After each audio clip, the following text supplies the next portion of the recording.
விக்கிரவாண்டி இடைத்தேர்தலில் பாமக போட்டி என பாஜக தலைவர் அண்ணாமலை தெரிவித்துள்ளார்.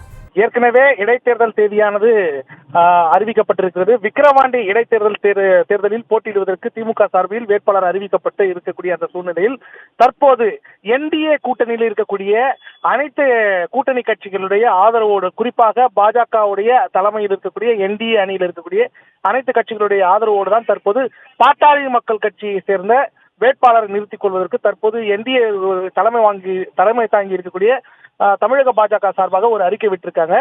குறிப்பாக பாட்டாளி மக்கள் கட்சி சார்பில் விக்கிரவாண்டி இடைத்தேர்தலில் போட்டியிட உள்ளார்கள். இது தொடர்பாக தற்போது அறிக்கை பாஜக தலைமையகத்திலிருந்து வெளியிட்டிருக்காங்க. குறிப்பாக இந்த தேர்தலில் போட்டியிடக்கூடிய பாட்டாளி மக்கள் கட்சியுடைய வேட்பாளருக்கு முழு ஆதரவையும் கொடுக்க வேண்டும் என்று இந்த அறிக்கையில் தெரிவிக்கப்பட்டிருக்கிறது. ஜெயஸ்ரீ.